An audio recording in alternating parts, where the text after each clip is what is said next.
Hello. Hi, so my name is Stewart Bell, and I'm honoured to be the opening act at this year's UFO and Paranormal conference. Hopefully, being first on, hopefully caffeine levels are quite high at this time in the morning, so I should have everybody's full attention. Because although I'm going to be discussing some phenomenon that require that the subject be asleep in order to experience these things, my hope is not to send anyone in the audience to sleep while I'm sharing that knowledge.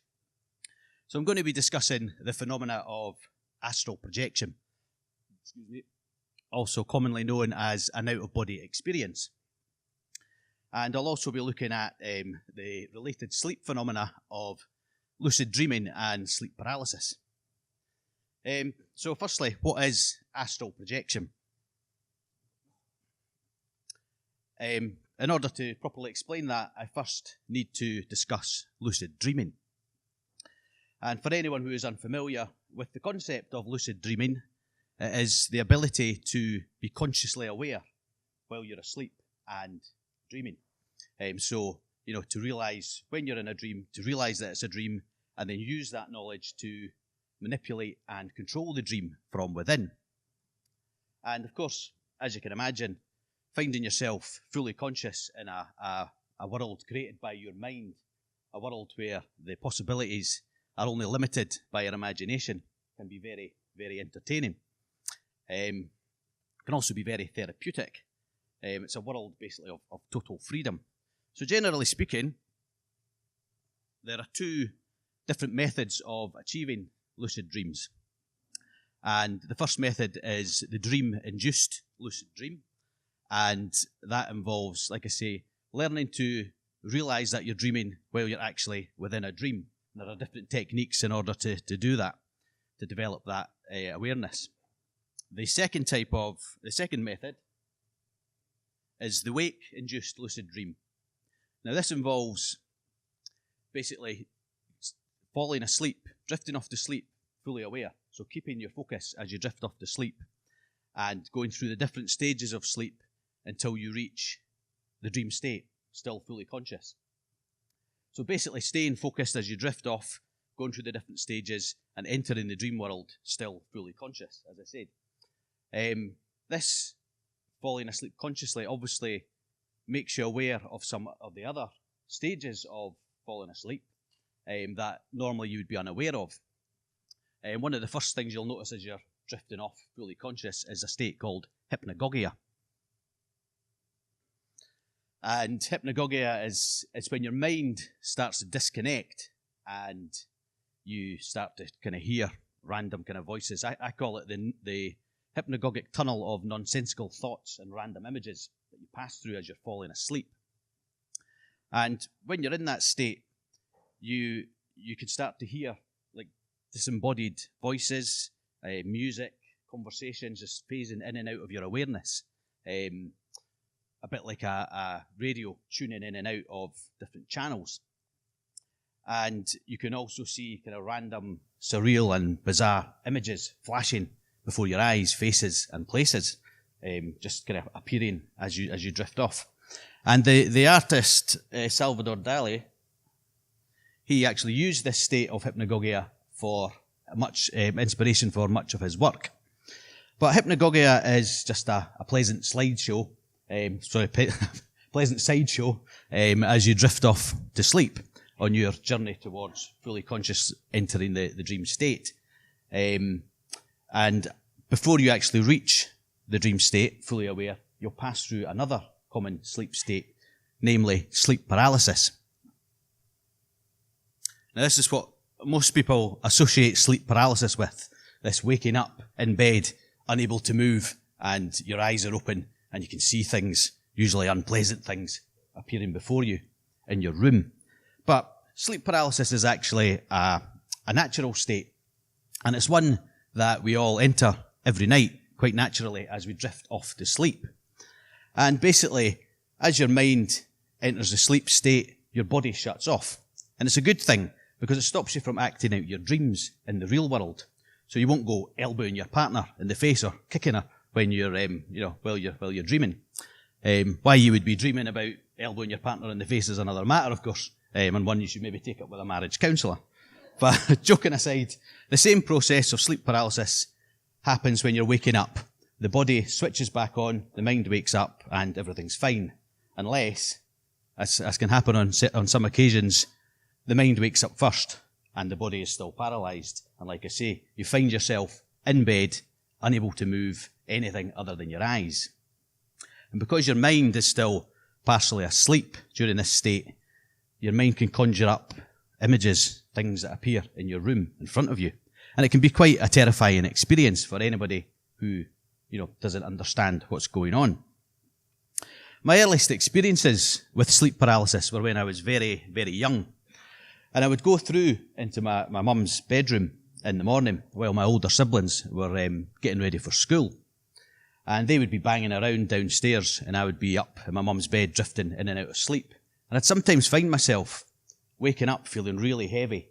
And I didn't mind because the morning light would be shining through the window and the pattern on the curtains would start to dance around like little fish swimming. So it was quite a pleasant experience. But that all changed when I was 3 years old. And I woke up one night, in the middle of the night, found that I couldn't move. And I was afraid of the dark, naturally. And that fear quickly manifested itself. And my sister's clothes, which would hang on the door handle, ready for her in the morning, they started to float around the room.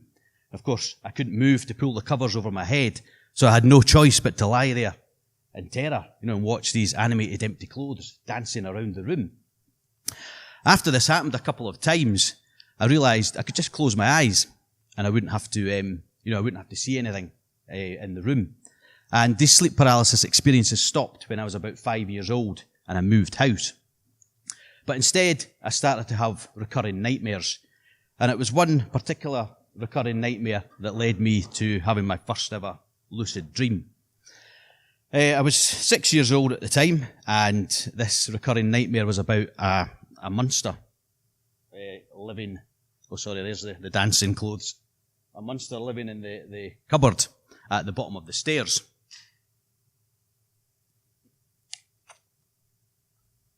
And after I'd been having this dream, this nightmare, for a few months, I told my older brother about it. And it turned out that my older brother was a natural lucid dreamer. And he advised me, and it was just, the way he said it was just matter-of-factly. He said, next time you have the nightmare, tell yourself it's just a dream, close your eyes, and wake yourself up. So it wasn't long, a couple of nights later, I found myself once again coming down the stairs, and what would happen is the cupboard door would start to open, and a big creepy hand would come round the cupboard door, and a voice would boom, "Yum, yum, here I come." And I would run away terrified and wake up. But this time, I remembered my brother's advice. And I said to myself, oh, it's just a dream. And I closed my eyes, and here we go, and I woke myself up. I then found myself lying in bed, obviously, and although I was quite chuffed that I had managed to remember my brother's advice and bring myself out of the nightmare, I was alone in the dark, and everyone else was asleep, and I just had the nightmare, so it wasn't the best kind of scenario. So I told my brother what I had done, and he, again, just as a matter of fact, said to me, okay, next time it happens, what to do? Face up to the monster in the nightmare. Tell the monster it's your dream, tell him you're not afraid, and he has no power. So again, within a few nights, I found myself, sorry, there's my brother, there's me lying in the dark, I'm not flipping through the slides quick enough. So I found myself again coming down the stairs, and the door opened, and the creepy hand came round the corner of the door, and the voice boomed, "Yum, yum, here I come." And again, I remembered my brother's advice. And this time, I stood my ground, and I shouted at the cupboard, and I shouted, "I'm not afraid, this is my dream." But the door kept opening. So I shouted again, "This is my dream, you can't hurt me, I'm not afraid." The door still kept opening, and now something was emerging out of the shadows.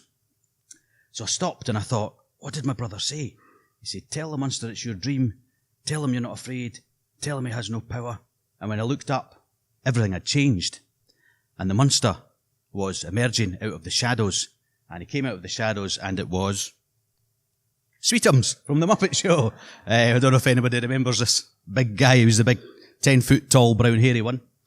And he came over to me with his hand out like this and said, "Yum, yum, I just wanted to give you a sweetie." And that was my first ever lucid dream. And it was also the start of an inner journey that has gone on for nearly 4 decades now. And it's... sorry, I'll just find my place here. It's something that's inspired me, this first ever lucid dream. It's inspired me to write a storybook, which is aimed at helping children to overcome their nightmares by learning to lucid dream. And if anyone is interested in knowing more about this storybook, just come and see me over at the merchandise table after the talk. So, shameless plug of the storybook out the way there. Back to the story. So, I was lucid dreaming for... Sorry, there's a picture of the storybook. I was lucid dreaming for about 2 years, and then the sleep paralysis experiences returned. And I should add that my older brother, who was the one who taught me how to lucid dream, it was probably also the reason for me having the nightmares in the first place, due to the type of bedtime stories that he was telling me. And it's no surprise that he was probably also responsible for the theme of the sleep paralysis experiences when they returned, because he thought it would be a good idea one night to go up to the bedroom and hide under the bed. And then he waited until my mum put me to bed, waited until she'd said a prayer and tucked me in. He waited until she sung me my lullaby and kissed me good night, put the light out, went out the door, and he waited another 2 or 3 minutes just for good measure, and then he put his hand up under the covers and grabbed my leg. Of course, I crapped myself and ran out of the room. So it was no surprise that when the sleep paralysis returned, the theme was things reaching under the covers towards my feet. In my brother's defence, he did say later in life that first he had to give me nightmares so that then he could teach me, to lucid dream, and, help me overcome those nightmares that he had given me in the first place. And I am eternally grateful for that gift, and to receive a gift like that so young. And unfortunately, my brother couldn't make it through to the conference today, but I would actually like the audience to do something on my behalf. And the conference is being recorded, so you'll see this later on. If everybody could, on my behalf, as a thank you to my brother Alan, who gave me this gift of lucid dreaming, if everybody could maybe just give him a round of applause. Thank you, Alan. So he'll like that, because he rarely gets much thanks for it. I usually tell him off for giving me the nightmares and stuff, rather than actually thanking him for the gift that led to. So, back to the story. I woke up early one morning, about 8 years old, and I started to feel something coming under the covers. So I tried to pull my legs up and realise that I'm paralysed, and I had no choice again but to lie there powerless, as several little tickling fingers had their way with my toes. And there they are, the goblins tickling the toes. And after this had happened a few times, I thought, I need to find a way out of this claustrophobic waking nightmare. So one morning, as I lay at the mercy of the feet-tickling goblins, I mustered all my strength, and I basically rolled myself out of bed and onto the floor with a thump, and walked out of the room. But I quickly realised I hadn't woken up. I had actually woken into a dream.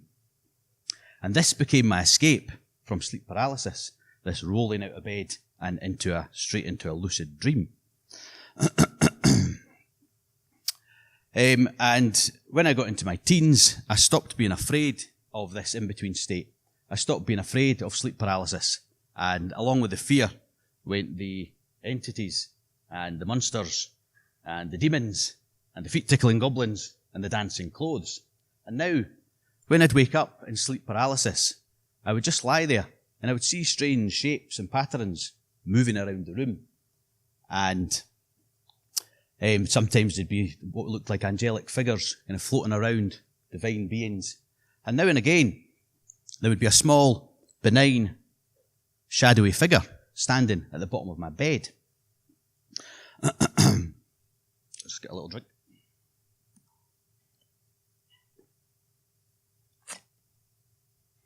And once during one of these sleep paralysis-induced lucid dreams, I actually got bored, and it was, I'd gone out into the street, and the streets were empty and dark, and it made sense to me that you go to bed, you fall asleep, and you go into a dream. So it made sense to me that if you're in a dream, you go back to bed to wake up. So I went back to bed in order to wake up, and I got the shock of my life when I saw myself already lying there, asleep in bed. So I'd inadvertently discovered astral projection through necessity, through this need to escape from these feet-tickling goblins. And like I say, I'd been lucid dreaming for a couple of years at that point, and I knew there was a difference between a normal lucid dream and one of these sleep paralysis-induced lucid dreams or astral projection. And one of the main differences was it was always clearer than a normal lucid dream. It was always more vivid, and it was always more lucid. And everybody would be there lying in their beds. It would always start from my bedside, with me rolling out of the bed. Sometimes I'd float up out of bed and through the ceiling and start the dream from up on the rooftop. And the other thing about these astral projection experiences was that they were more linear than a normal lucid dream or even a normal dream, where you can find yourself walking through the living room door and you find yourself back at school or miles away. In these astral projection experiences, I found that everything was as it is. So the house, the surrounding area, the town, everything was, as it is in the real world. So there's a big difference between these two different experiences.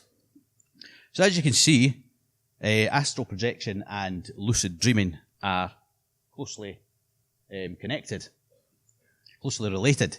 And some would say that they're actually both variations of the same thing. There's a lot of debate, as to whether astral projection is just another type of lucid dream. But there's definitely, in my experience and in countless other people's experience, there is definitely one big difference with astral projection compared to lucid dreaming. And that is the ability, it seems to be an ability to retrieve external information while in that state. And when that information is verified upon waking, it begs the question, did I leave my body? Did I somehow travel in the world disembodied and, see things, accurately see the world and bring that information back? Or could it be that somehow a part of me has reached out into the world and has retrieved information, and then that has been integrated into my dream world, giving an accurate representation again of things that are happening in the real world? Things that can include, obviously, the identity and whereabouts of other people, and amazingly enough, other people that are experiencing the same thing, astral projection, at that time. Other dreamers, if you like, or astral travellers. And I think in this day and age, it's not so far-fetched to think every day, hundreds or thousands, probably hundreds of thousands of people, maybe millions, are going online and playing these virtual online games. So everybody's meeting up in this virtual world. They're going on missions together. They're communicating with each other, killing bad guys usually, and while never actually leaving the comfort of their living room. And so it doesn't seem that far-fetched that we may have a latent ability to do something similar to that, where we all can meet up in this kind of virtual world while really never leaving the comfort of our bed. Then there's other countless stories of people who have seemingly retrieved information from the future in this state. And, again, when upon waking, they've been able to correctly predict things yet to come. And then other people with claims of visiting other dimensions and bringing back information from other realms and even from the other side. And, when you have these experiences, it raises big questions about the nature of reality. And to me, to be honest, the mechanisms behind astral projection, what's actually going on when this happens, aren't important. It's the experiences that count. I know it works, so how it works I'm not too interested in that. And I would like to share with you now one of the most profound experiences that I've had while in astral projection and in lucid dreaming.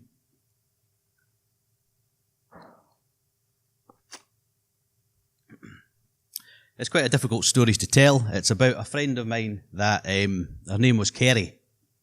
And a few years ago, she called me up out of the blue, and it turned out she had cancer. And she only had a few months to live. And there's never a good time, obviously, for somebody to be told, that they have limited time. But this was just before Christmas. And of course, being Christmas as well, it was a busy time. So I had planned to go and visit Kerry and say goodbye after the new year. But sadly, several days into the new year, she took a turn for the worse and she passed away. I obviously felt terrible, especially given that I hadn't got to go through and see her before the end. But a couple of days after her funeral, she started to appear in my dreams. And each time, there was a theme of communication problems each time that she appeared. For example, the first time that she came into one of my dreams, I actually got a phone call. And in my memory, it's something that's never actually happened to me in a dream before, someone giving you a call in the dream. So I answered the phone, and the line was bad, and it was breaking up. So she said over the phone, meet me at the studio. So in the real world, we had worked on music together, and in the dream, I made my way to the studio where we used to work. And when I got there, I was in the control room, looking through into the live room. Kerry was sitting in the vocal booth in the corner. And I went to press the intercom to communicate between the two rooms. And the engineer said to me, it's not working. So I spent a few moments trying to kind of communicate and trying to say, pick up your phone and we can communicate that way. But I then woke up and I kicked myself for two reasons. Obviously, in the dream, I could have just went through the door across to the vocal booth and spoke to her. And obviously, the obvious reason, Kerry was there in my dream and I didn't even realise that it was a dream. So on another occasion, I found myself in the house where I used to live, and I was in the bedroom where I grew up, and Kerry came into the room.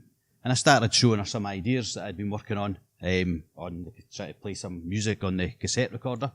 And she was getting more and more annoyed, and then she stormed out of the house. So I ran after her and I shouted, what's wrong? And she looked back at me and said, you need to start paying more attention. And she was right, because again, I woke up and kicked myself because I hadn't realised that it was a dream. And, I'd actually missed a very obvious dream sign, something that should have indicated to me that it was a dream, which was the cassette recorder malfunctioning, because that's electrical appliances are notorious for misbehaving in dreams, and that alone should have made me realise that I was dreaming. So I was quite disappointed in myself, let alone the fact that I was using such ancient technology anyway as a cassette recorder. So I went to visit her family and friends in the real world, and I told them about these dreams, about these potential visitations. And what they said to me was that before Kerry had died, she had said she would try to make contact if there was a way. And knowing that I was heavily into lucid dreaming and astral projection, she said she would try to make contact through me. So after hearing this, I obviously, wanted to make a point of making that contact for the sake of her family. And it took a few days, and after a few days, I managed to induce an astral projection. And I went out onto the grass in front of my house, and I shouted on Kerry. And at first nothing happened, but then in the distance, I saw this tall figure, and he was dressed in white. And I walked over towards him, and as I got close to him, he pointed to a bench that he was standing beside. And as I got to the bench, I realised that Kerry was sitting on the bench. But she seemed incoherent. She seemed groggy, almost intoxicated. And again, I couldn't properly communicate. On another occasion, I managed to summon her during an astral projection. And this time she was being carried by 4 tall figures, again, dressed in white. And she was on, I don't know what they're called, these kind of mobile thrones that people get carried around on. And again, she seemed groggy, intoxicated, and annoyed, actually, that I had pulled her away from what she'd been doing. So I spoke to someone in the real world about what I was trying to do. I think she was a spirit medium. And when I told her what I was trying to attempt, she said to me, "Don't summon the dead. Never summon the dead. Let them come to you." Now, I'm not one to usually play by the rules, but I thought, if this is going to work, I might have to kind of start doing that. So it took a few weeks. I stopped trying to summon her and waited for her to come to me. And it took a few weeks, and I found myself. I was back. During astral projection, you can pull yourself to different locations. If you want to go somewhere else, you don't always have to start the astral projection beside your body. So I pulled myself to the bedroom where I used to live, because in that bedroom there was a cupboard, and an entity had lived in that cupboard years before. And after defeating that entity, which is a whole other story that I won't tell here, but after defeating that entity, a doorway had opened at the back of the cupboard with a tunnel going through. So I would regularly visit this in dreams, and there would always be some weird and wonderful sort of magical world through this tunnel. And quite possibly heavily inspired by Chronicles of Narnia. So I was in this astral projection one night, and I was ready to go through the back of the wardrobe, and Kerry appeared at the door. And I thought, this is it. She's here. It's happening. And the first thing that I noticed was that she was able to walk, because in the real world, Kerry had been paralysed from the waist down from an early age. So I said to her, "Oh, great, you're back on your feet." And she looked at me confused and said, "I've always been on my feet." So I then thought, right, quick, I need to tell her that her family and friends want me to communicate. So I told her this, and she looked at me confused and said, "If they want to communicate, they can give me a call or come and visit me."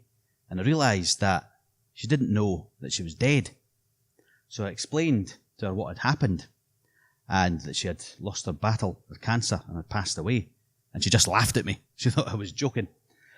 And the next thing, I looked around and had been transported to the graveyard. And I felt like the ghost of Christmas yet to come when I pointed at her grave with her name on it.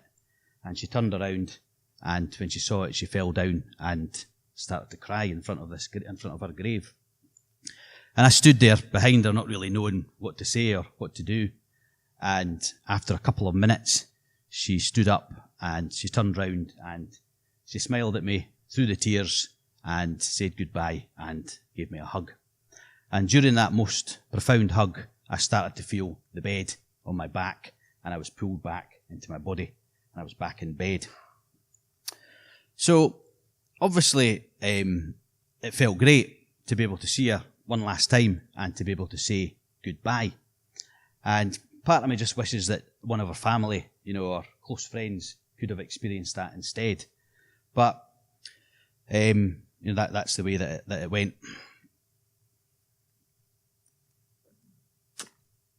So, when telling people this story, some people say, yeah, that was her spirit, that was her soul. She was stuck. She didn't realise that she had passed away. And, I had helped her by explaining the situation. I had helped her to cross over. I had helped her to pass to the other side. Other people would say it was just my mind's way of dealing with the loss, and that my lucid interaction in that process had actually helped, could potentially have helped to speed up the grieving process. But again, it doesn't matter to me which explanation is right, because both are equally mind-blowing. The fact that your mind can recreate these scenarios and these worlds and, in such perfect detail and recreate people and places and let you experience these things as if you're in the real world. Basically virtually resurrect people who've passed away and allow you to interact with that pretty much perfect manifestation of the person in the dream world. That's, to me, that is mind-blowing enough. But if we also add to that the possibility that there are spirits and souls and there are other dimensions, and there is an afterlife, then it's just kind of like, really mind-blowing, So, yeah, it's. I've had many weird and profound experiences like that over the years, and especially so in my childhood, and again in my 20s when I had lots of free time and I could spend days on end experimenting with this stuff. And then again, in my 30s, when I moved in, I had the opportunity to move back in with my older brother, the one who taught me all of this stuff in the first place. And of course, when we lived together, when I was in my 30s, we had lots of opportunities to experiment with this stuff. And, you know, the things that we experienced would definitely indicate that there's more to astral projection than meets the eye. On one occasion,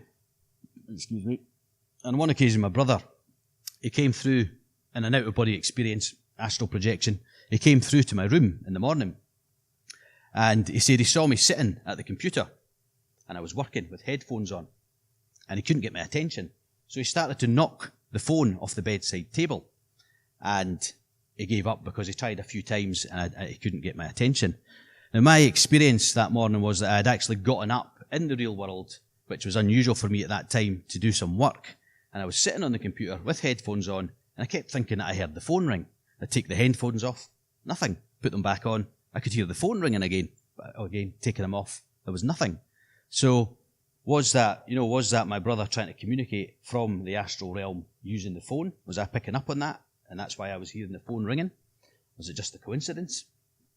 On another occasion, he came through in an out-of-body experience, and he stood at the bottom of my bed, and he said he tried to wake me up into the dream, into the astral realm, and he said that I just lay there with my eyes open, and he couldn't get me to wake up. Now again, my experience that morning was that I had actually woken up into sleep paralysis, and I'd experienced something that hadn't happened since I'd left the family home nearly 15 plus years before. I'd seen the small, benign, shadowy figure at the bottom of my bed. So, had I solved the mystery of the small, shadowy figure? Had it actually been my small, benign older brother trying to contact me in dreams? Again, some people would say it's just coincidence. Some would say if you fire enough arrows, some of them are going to hit. There's people who believe that with these things we're just basically seeing patterns in the chaos, giving meaning to random sequences of events in order to find some purpose. But on the other hand, we could well be getting a glimpse into worlds beyond our world, realms, other dimensions. And it's something that I would, my advice would be to anybody to learn how to lucid dream, learn astral projection, and experience these things for themselves and draw their own conclusions. And it just so happens I hold astral projection and lucid dreaming classes through in Edinburgh, in the Salisbury Centre. Again, if anyone's interested, there is information over at my table over there. So you've probably been wondering what this default picture that keeps popping up here is. And what it represents is something called a reality check, which is in my opinion, one of the most effective lucid dreaming induction techniques, which I'd like to share with you if we still have some time. So I'd like to share that with you just before we finish. And basically, a reality check is, like I say, a lucid dream induction exercise, which is carried out several times a day. And basically what you do during this exercise is you question yourself, am I dreaming now? And while you're questioning, you look around for anything unusual, anything out of place. And then you do what's called a reality test, which is basically anything that attempts to bend the laws of physics. Now, this up here is quite a popular reality test, where you push your finger against the palm of your other hand and see whether it goes through. Another popular reality test is to just do a little jump and see whether you hover or go higher than normal or even take off and fly. Now, the idea is, once these reality checks become a habit, eventually you start doing them while you're actually dreaming. And when you do the reality check in the dream, of course, your finger does go through your hand, or you do the little jump and you do start to hover, and of course you realize that you're dreaming. So the three things to remember during a reality check are question, observe, and test. So you're basically questioning, could this be a dream right now? You are observing for anything out of place, and then you're doing the test, which is anything that attempts to bend the laws of physics, as I said. And although, you want that to become a habit, so like I say, eventually you start doing it when you're dreaming, and when the reality test works, you realize you're dreaming.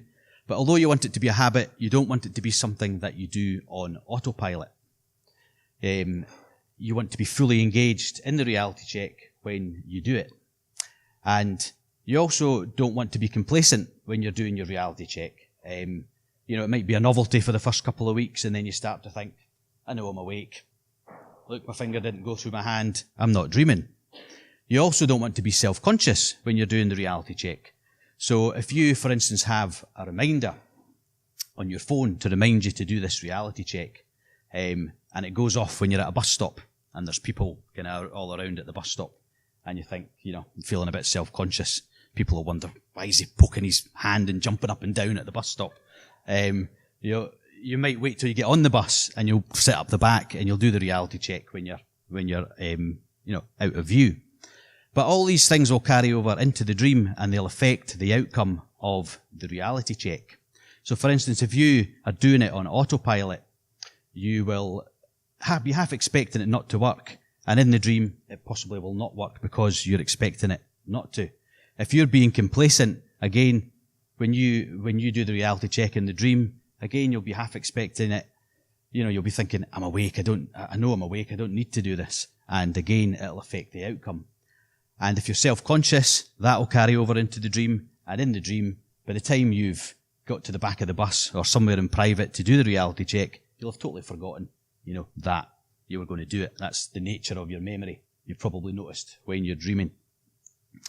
The other important thing to remember, when you're doing your reality check, do 2 or 3 different reality tests. Because it is possible that you will find yourself in a dream one night, you'll do the reality check, your finger will just push against your hand, and you won't realise that you're dreaming. You'll just continue on regardless. So it's important to do maybe 3 or 4 different reality tests. And different things that we can do are pinching your nose and trying to breathe through it. Of course, when you're dreaming, you'll be able to breathe freely through your nose, and you'll realise that you're dreaming. Looking at your hands, counting your fingers. Again, when you do this in the dream, you'll quickly realise you have more or less fingers than you normally do. And reading some text. Looking away, looking back, and reading the text again to see whether it morphs or changes, because text is notorious for morphing and changing in dreams. And I've made a reality check card for this very purpose, which is on the screen here. And you see this in your wallet or in your purse, and it asks the question, are you dreaming now? It reminds you to do your reality test. You turn it over, it says, are you sure? Check again. And of course, when you look back, you're looking to see if anything has changed. And the most important thing to remember during a reality check is that every night, everybody dreams. And we have at least a couple of hours of dreams every night. And during those 2 hours of dreams, we're totally fooled into thinking that we're in the real world.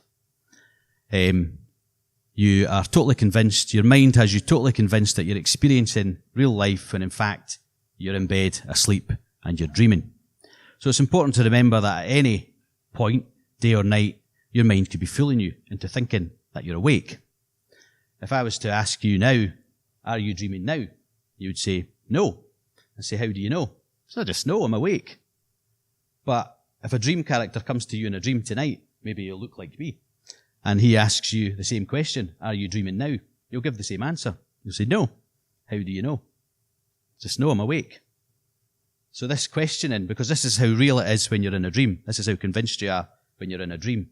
So technically, you've got to kind of nurture this state of paranoia about reality in order to lucid dream.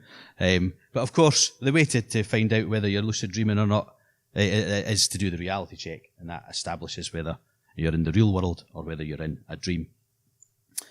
Personally, I would recommend the Superman reality check, which has to be done when you're in public. And this involves putting your arm up like this and jumping and shouting, reality check! And that is pretty much guaranteed to have the desired effect when you do it in a dream. So we're almost out of time now. But yeah, it's definitely worth the effort to learn these things, lucid dreaming and astral projection.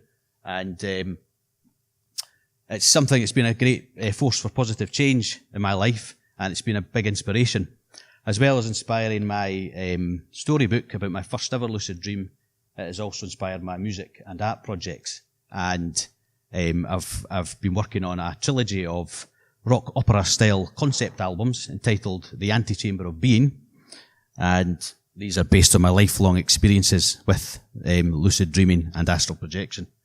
And part 1 is already out, part 2 is out as well, and I'm currently working on part 3 and working on a new upcoming storybook entitled The Feet Tickling Goblins and the Dance of Empty Clothes.